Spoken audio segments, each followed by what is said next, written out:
At this time, I'd like to invite Matt Schofield to offer a few words of welcome and remembrance. Please be seated.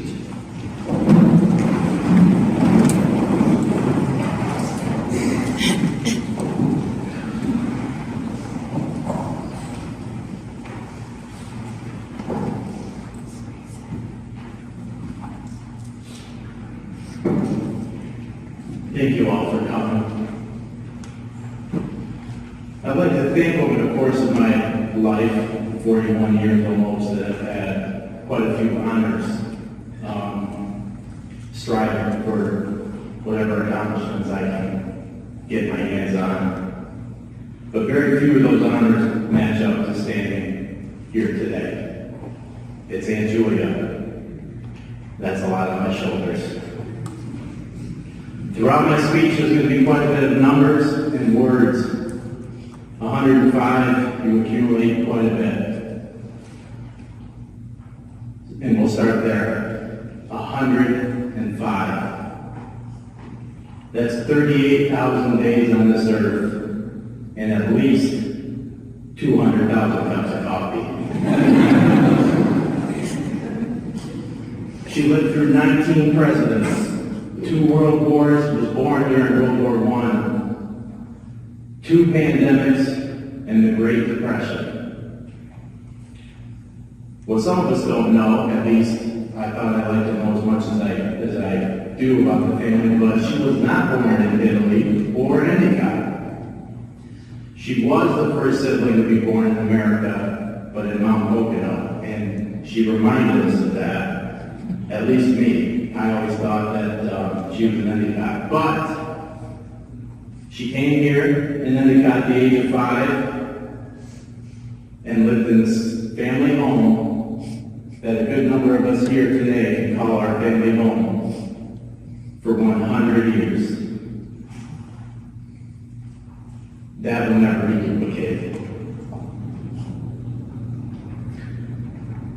She was an aunt, a great aunt, a great-great aunt, and a great-great-great aunt. Not counting spouses, bloodline, nieces and nephews, she had almost 150 nieces and nephews. When you add in spouses, well over 200 people call her Aunt Julia. And it goes well beyond our family. All of Endicott knows her as Aunt Julia. And she will always be Aunt Julia, specifically in the walls of this church. A couple of things over the last couple of days that I had noticed. A lot of people said on Facebook posts or texts to me, friends and family said that she was a legend. I thought to myself, God, legend. Yeah, it's a good word, but I always thought legend myself. At no surprise, was an athlete. Some of us may think a legend is a musician or a movie star. But you know what? Those guys make $40 to $50 million a year for a picture, for a concert. Sure, I guess that's great. But sending 150 Christmas gifts on Christmas Eve, that's legendary. Showing up the first one to show up at a party and the last one to leave, dressed to the nines, and not being ready to go home until the place closed down. That's legendary. Looking at kids as if for someone that didn't have children of her own, and looking at the children that always came up to her, that were in awe of her, that weren't even related to her, and still called her Aunt Julia, and she still had something nice to say about them and make them feel special. That's legendary.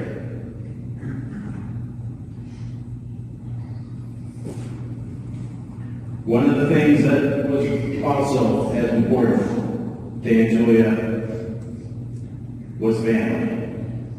Look what we have here today. She was the glue to a very large family, obviously. The original Greco Christmas party on Christmas Eve were held across the street in her home. And then it broke off to the Roman's house, and we all got to be older and have our own kids and started our own traditions.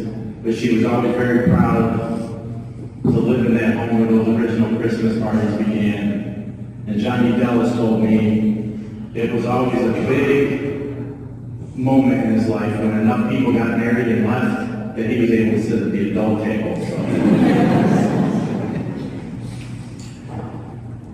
I had the pleasure myself over the last 10 or so years to host Aunt Julia at my house. Her presence is unparalleled. And this year, we're going to miss her.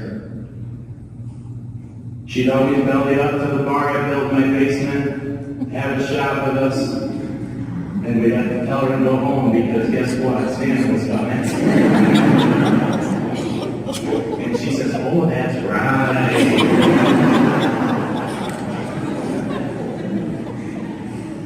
So we kicked her out, but Uncle Joe had to bring her home. I think she slipped at 50.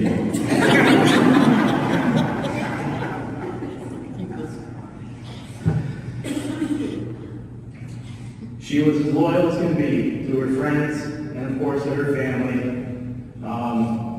Her coffee pot friends at the cafe across the way always had nice things to say about her and her about them. Never really had much to say bad about anybody. Even about her parents.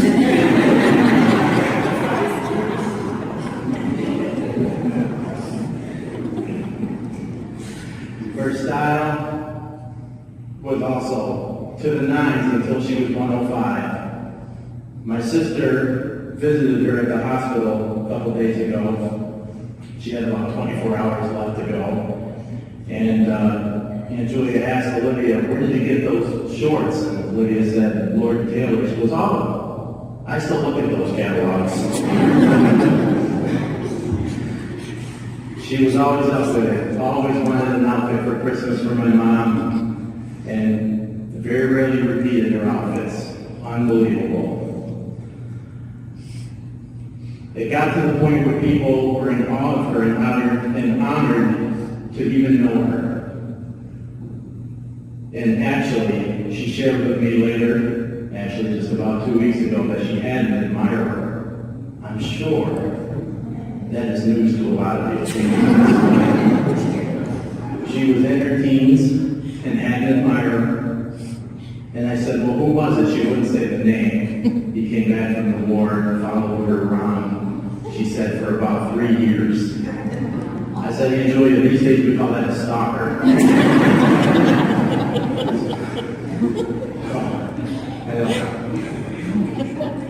She didn't get it. But in any event, she was the last of the Greco siblings to survive. Which means after 60 plus years, all of the sisters and one brother, Sammy, are together again. If that doesn't give anyone here comfort, then there's something wrong with it. And after 86 years, when their father Dominic died, our grandfather Dominic, from then until now, 86 years, the entire immediate family is together again. Can you imagine what that dinner table looks like? The one constant in the Greco family from 1917 until 2022 has been Aunt Julia. 105 years is a pretty big alteration in this family. So now the torch has officially been passed. The next generation takes over. Carol Zag, Anne Marie, Louie, Joyce Delory, Gloria Greco, Sabina Greco, Dennis Greco, Debbie Greco, John Dallas, Diane Dallas, David Dallas, Mary Beth, and Joy Pisani. It's on you. Don't stop the reunions. Don't stop the parties. Aunt Julia may have passed away, but we can never let this family pass away. If you want to honor Aunt Julia, remember all the good parts of the Greco family and stay close with each other. There's no better way to do it than that. And living a life filled with family and friends like Aunt Julia did is no better way to honor. One last thing, she never missed a day of church.